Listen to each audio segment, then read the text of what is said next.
محمد اظہر صدیق اپنے پروگرام کے ساتھ حاضر خدمت ہے. عید کے سیشنز چل رہے ہیں گھروں کی. ابھی گارڈن میں بیٹھے میں تو موسم انجوائے کر رہا ہوں, اور میرے ساتھ علی ممتاز صاحب سینئر اینکر پرسن بلنٹ. وہ پیٹریوٹ کا لفظ چھوٹا ہے ان کے لیے, اور ملک سے پیار کرنے والے لوگوں کی فہرست میں نام لیا جائے تو غلط نہ ہوگا. اب عید کے شوز یہ سارے چل رہے ہیں آج کل. سیاست تھوڑی سی ساتھ ضرور چلنی ہے. پہلے آپ کو علی ممتاز صاحب کے پاس لے کے چلتے ہیں کہ ان کا عید کا دن یہ کیسا گزرا ہے. ذرا بور لگ رہے ہیں شکل سے, پتہ نہیں لگتا ہے کوئی نہیں کھائی ہے, کوئی میٹھی عید. کیا کہتے ہیں علی صاحب؟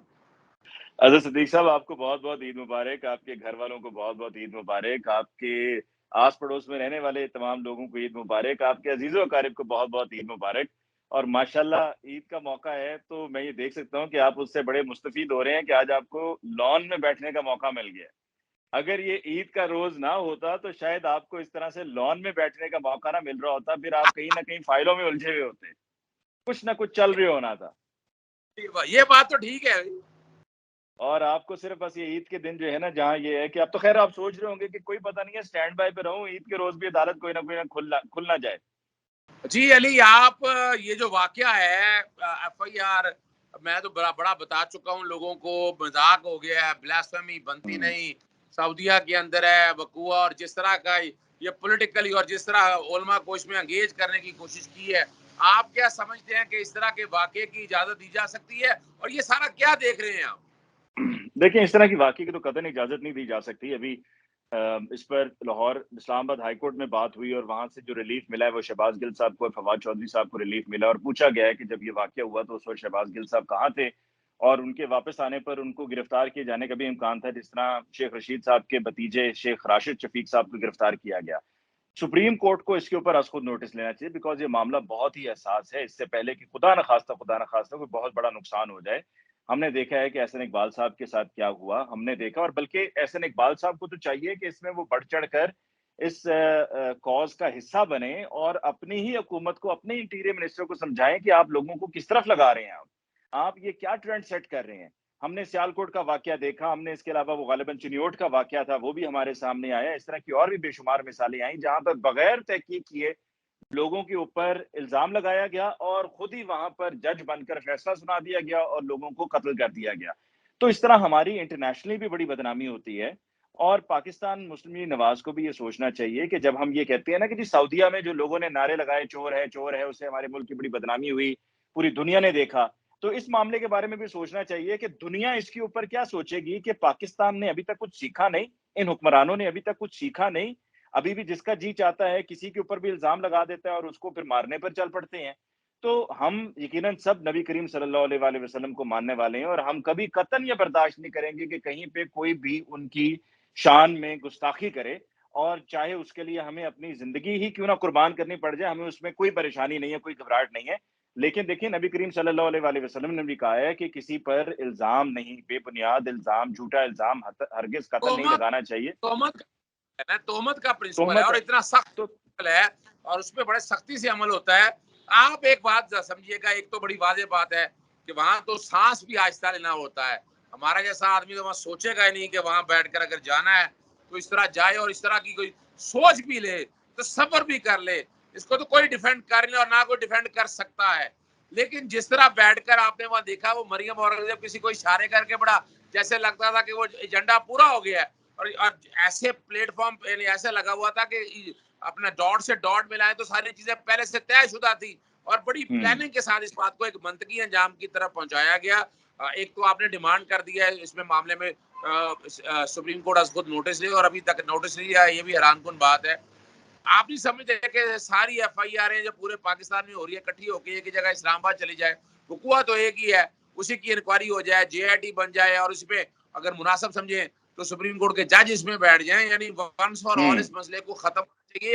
یا لگ رہا ہے یہ بھی آپریشن رجیم کا ایک حصہ ہے؟ کیا کہیں گے؟ دیکھیں, رانا ثناء اللہ بطور انٹیریئر منسٹر آپ ان سے یہی توقع کر سکتے ہیں. جب ہم ماڈل ٹاؤن کی بات کرتے ہیں, جب ہم شہباز شریف اس وقت وزیر اعلیٰ تھے, آج وزیر اعظم ہے, مطلب اس سے بھی بڑے عہدے پر فائز ہیں.